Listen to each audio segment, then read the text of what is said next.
시간이 새벽 2시 반 되면 움직였거든요. 저녁에 몇 시에 복귀하든 빠른 시간이 11시였습니다. 한 수요일까지는 버티는데 목요일쯤부터는 하루의 운행 중에 최하 2~3번 이상 선을 넘고 있어요. 저도 모르게. 눈은 떴는데 선을 넘고 있고 정말 위험한 고비를 너무 많이 넘겼거든요. 매일매일.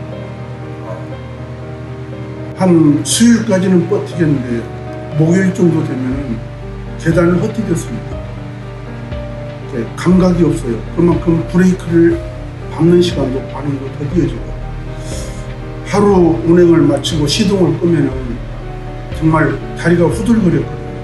오늘도 살아 돌아왔다 하는 것이 장거리 운전이었었습니다.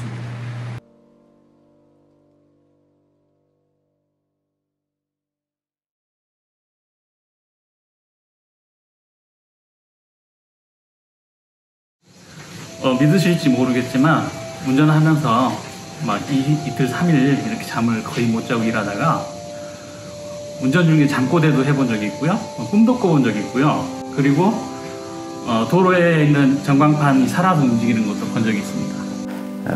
과적을 안 하면은 적자나는 그 정도 수준이었습니다.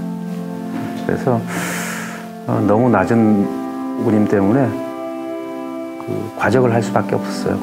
새벽에 나가서 오밤중 10시에 들어오고 그러면 집에 와가지고 또 자고 새벽 또 3시에 또 나가고 이런 것들을 한 6년 하다 보니 어느덧 저희 애들이 커가지고 있길래 제가 느낀 점이 이렇게 살아서는 안 되겠다. 아빠는 언제 쉬어?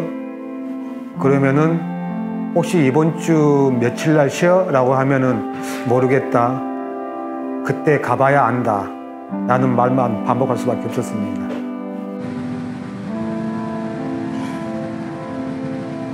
아빠로서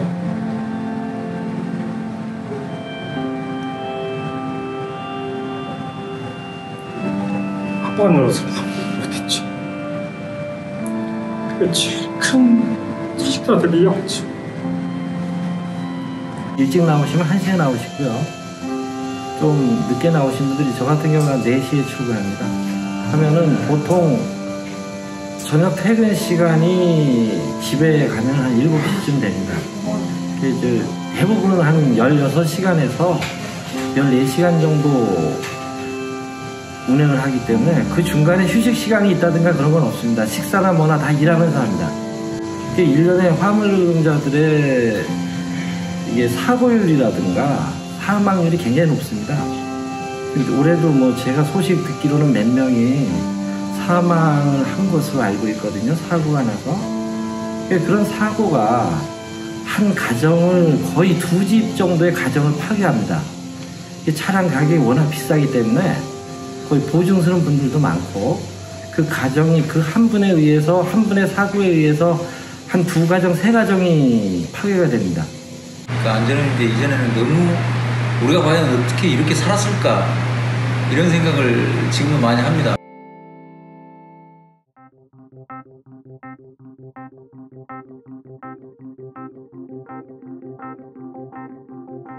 안전운임제 말 그대로 화물노동자들이 안전하게 운전만 안전하게 할 수 있도록 안전운임제가 보장해 주는 것 같습니다. 예를 들자면 사다리를 타고 높은 데 올라가서 위험물 스티커를 붙인다든가 또 뒤에서 사측의 화주 측의 요구로 뒤에 마무리 작업 보조를 하는 과정이 굉장히 위험한 그런 것들이 많이 있습니다. 지게차가 왔다 갔다 하고 그런 것들이 아직도 100% 이행되고 있지는 않지만 점점 많이 개선되었다고 생각을 합니다. 정말 화물 노동자들이 가장 염려되는 부분이 차량 수리거든요. 사고와 직접적인 연관이 있고 그래서 사실 타이어 한번 보십시오. 지금 그 전에 안전운임 하기 전에는 타이어 진짜 맨질맨질할 때까지 썼습니다. 그러나 지금은 그래도 조금 여유가 있다고 한 30%, 40% 남으면 교체도 가능합니다. 차량 수리 시간 날 때마다 할 수 있습니다. 그래서 그게 가장 좋습니다. 잠하고 차량 수리 그것만 제대로만 지켜준다면 고속도로 사고 난다는 거 많이 감수할 수 있을 것 같습니다.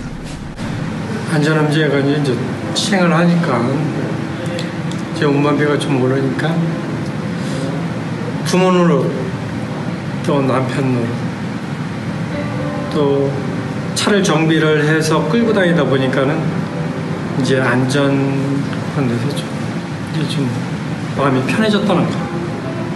그게 제일 큰 장점인 것 같아요. 전에는 제가 거의 일주일에 한 번 정도 들어가는데 집에 지금 일주일 내내 지금 들어가고 있거든요.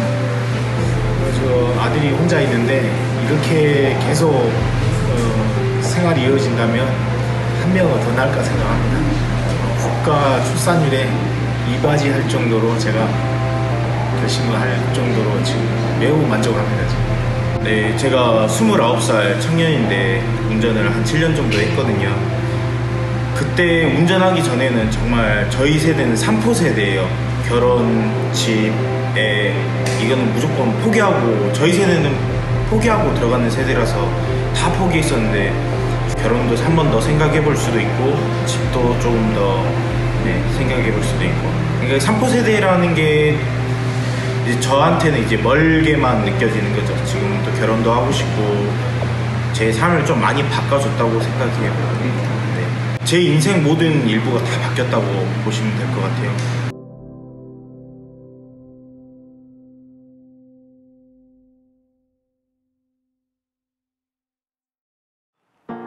사회적으로 절대적으로 필요한 산업이라고 하면 안정적인 생활을 할 수 있는 수익 구조를 만들어줘야죠. 이 사회가. 그거를 요구하는 게 안전운임이잖아요, 우리가. 그리고 또 이런 제도가 화물 노동자에게만 국한되는 게 아니고 또 화물 노동자와 같은 열악한 환경에서 일하고 있는 무수히 많은 노동자들이 있잖아요. 최소한 어떤 생활을 할 수 있는 대한민국 사회에서 부유하지는 않지만 그래도 최소한의 어떤 삶을 살아갈 수 있을 만큼의 소득이 보장되는 그런 제도이기 때문에 이게 절대적이지는 않다고 봐요. 안전운임이.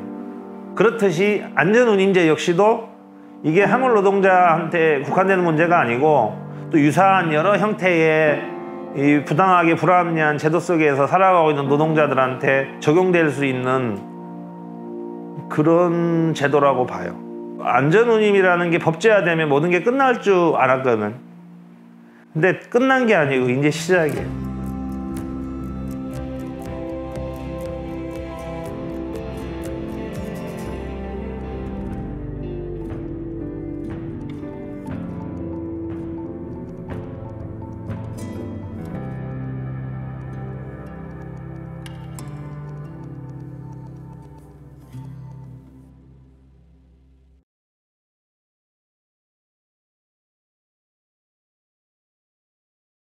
전차종 전품목이 돼야 됩니다.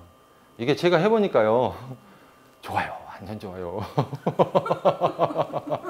그러면 그 좋은 것을 컨테이너만 할 것이 아니라 BCT하고 컨테이너만 할 것이 아니라 카고도 철강도 다 해봐야 될 거 아닙니까? 그분들에게도 혜택이 돌아가야 되겠죠.